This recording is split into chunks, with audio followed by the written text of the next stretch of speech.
अस्सलाम वालेकुम नाज़रीन। तो कैसे आप सब? उम्मीद करती हूँ सब खैरियत से होंगे। अल्हम्दुलिल्लाह अल्लाह के करम से मैं बिल्कुल ठीक हूँ। और ये वीडियो आज खास आपके लिए, प्लीज़ इसको पूरी ज़रूर देखना, तब आप जिम्मा करम पर ली है। थोड़ा सा इनको कम करा दो इसका।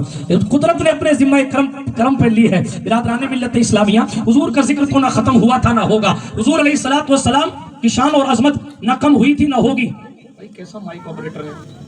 दुरूद शरीफ पढ़िए। अल्लाहुम्मा सल्ली अला सय्यिदिना मुहम्मद व अला आलि सय्यिदिना मौलाना मुहम्मदिन कमा तुहिब्बु व तर्दा बिअन तुसल्ली अलैहि सलातन तबका व तदूम बिदवामिल मलिकिल हय्यिल क़य्यूम। बिरादरान मिल्लत इस्लामिया, मेरी गुफ्तगू को गौर से सुनिएगा। मैं रुदाद सफर सुनाने वाला मौलवी नहीं हूँ। जितनी देर बोलता हूँ तवज्जो के साथ बोल के और महफिल को सलातो सलाम की दहलीज तक पहुंचा देता हूँ। इसलिए मेरी बातें आप गौर से सुनिए। बड़ी मुबारकबाद उन हजरात को जिन लोगों ने इस मुबारक महफिल को सजाया। हजरत इमाम साहब को बड़ी मुबारकबाद। माशाअल्लाह कितनी बेहतरीन तरीके से बच्चों ने जनाबे वाला अपनी अपनी परफॉर्मेंस दी, अपनी खिदमत दी। और सवाल यहाँ एक ये भी है, बीच में ये सवाल आपकी समाज के दस्तरखान पर छोड़ कर जाता हूँ। जब हमारे बच्चे छोटे होते हैं तो तकरीर कर लेते हैं। जब हमारे बच्चे छोटे होते हैं तो वो सूरह फातिहा मखारिज के साथ पढ़ लेते हैं। जब हमारे बच्चे छोटे होते हैं तो वो स्टेज पर आकर मिंबर शरीफ पर आकर नाते भी पढ़ लेते हैं। लेकिन बड़े होकर इनको गाने का शौक कैसे लग जाता है? बड़े होकर ये बचपन की तकरीर भूल कैसे जाते हैं? उसमें सिर्फ दूसरी चीजों का रोल नहीं है, उसमें माँ बाप का भी अहम किरदार है। उसमें माँ बाप का भी अहम रोल है कि जब माँ बाप बच्चों को मदरसे की अहमियत बताते और मदरसा भेजते हैं तब तक बच्चे अल्लाह उसके रसूल का जिक्र करते हैं। और जब माँ बाप ये कहते हैं नहीं अब तो पैसे कमा, जब माँ बाप ये कहते हैं अब कुछ नहीं, अब तो घर चलाओ, कब्र की कोई फिक्र नहीं, महशर की कोई फिक्र नहीं, नतीजा वही माँ बाप अपने बुढ़ापे में सर पकड़ कर रोते हैं। किसी की बहू नाराज होकर दूसरी जगह शिफ्ट हो गई है, किसी का बेटा बात नहीं करता, कोई कर्ज के बोझ में दबने के बावजूद भी औलाद की हेल्प नहीं पा पाता।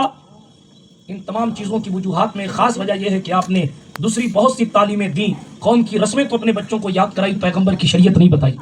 अगर हुजूर का दीन पढ़ाया होता तो बेटा कलेक्टर भी बन जाता तो भी वो जानता मेरी जन्नत कलेक्टर की कुर्सी में नहीं, मेरी उसी बूढ़ी माँ जिसके चेहरे पर झुर्रियां पड़ चुकी हैं और वो जो गांव में बकरियों के पास बैठी रहती है उसी के कदम में मेरी जन्नत है।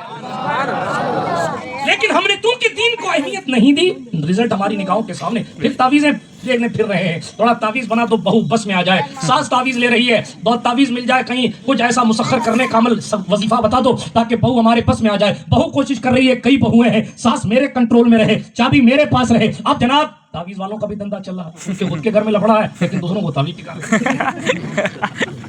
और बाजार अच्छा खासा चल रहा है, सबकी मार्केट अच्छी खासी। मुझे माफ कीजिएगा और मैं तावीज वालों से डरता भी नहीं हूँ। मैंने कई तकरीरों में कहा है आपका जादू आपके पास, हमारे लिए सुल्तान मखदूम पाक का नाम का। बिरादरान मिल्लत इस्लामिया, बात दूर न चली जाए। जिस चीज को मैंने शुरू किया मैं वापस पलटता हूँ। हुजूर अलैहिस्सलातु वस्सलाम का जिक्र तो ना खत्म हुआ था ना होगा। कुदरत ने उन्हें बनाया ऐसा है और दुनिया खत्म हो जाएगी, जिक्र मुस्तफा खत्म नहीं होगा। यहाँ तक कि कयामत आ जाएगी और कयामत के बाद जब लोग उठाए जाएंगे ना दोबारा और बगैर कपड़े के मैदान कयामत में उठाया जाएगा, उस दिन भी हुजूर की नातें पढ़ी जाएंगी, उस दिन भी मकाम महमूद अता किया जाएगा। कुरान शाहिद है, उलमा से पूछो असा अय्यब आसा का रब्बु का मकाम महमूदा, अन करीब हम आपको मकाम महमूद दें। कौन सा मकाम महमूद है? मुस्तफा का मिंबर लगेगा और नबी भी जहां खड़े होकर हुजूर के कसीदे पढ़ रहे हैं।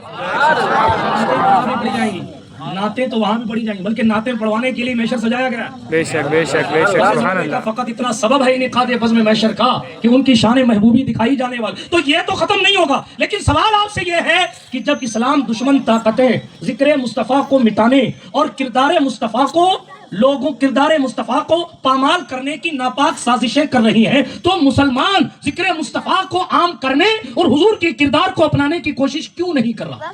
बस यही सवाल है और यही तकरीर, यही लुब्बे लुबाब। समझ में बात आई? अब इस बात का आपने इकरार किया अभी कि वाकई दुनिया के लोग हुजूर के कैरेक्टर पर बातें करके, हदीस पर बातें करके, कुरान पर बातें करके, इधर उधर की बात करके इस्लाम को डैमेज करने की नापाक कोशिश कर रहे हैं। हालांकि मुसलमान को डैमेज करना अलग चीज है, इस्लाम को डैमेज करना अलग चीज है। मुसलमान डैमेज हो सकता है मगर इस्लाम की फितरत में कुदरत ने लचक दी है, उतना ही उभरेगा जितना के दबाओगे। हाँ, ये जनाब चंगेज से खत्म नहीं हुआ तो अब क्या खत्म होगा? जाने दें, हलाकू खत्म हो गया। लेकिन जनाब उसी हलाकू की फौज ने जब मिस्र की तरफ रुख किया था कि इस्लामी कंट्री मिस्र को खत्म कर देंगे, कुदरत ने चंगेज ही की औलाद से एक मुसलमान पैदा कर दिया और वो सिपह सालार अपनी फौज लेकर सीना तान कर खड़े होकर हलाकू की फौज से कहता था अगर तू मंगोल है तो मैं भी खानदान से मंगोल हूँ, मगर फर्क यह है तू गोग तेंगरी का गुलाम है और मैं मोहम्मद अरबी के खुदा का कलमा पढ़ता हूँ। अगर मिस्र की तरफ रुख करेगा पड़ेगा तो मेरी लाश पर से गुजर के जाना पड़ेगा। दुनिया इस्लाम सोच रही थी कि मिस्र का वजूद भी बगदाद की तरह ताराज कर दिया जाएगा,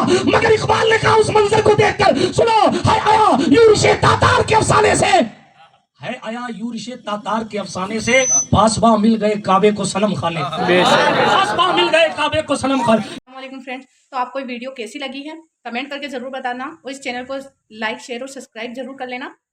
तो इसका अगला पार्ट भी अगर आपको देखना है तो कमेंट करके ज़रूर बताना। मिलते हैं अगली वीडियो में, तब तक के लिए अल्लाह हाफिज।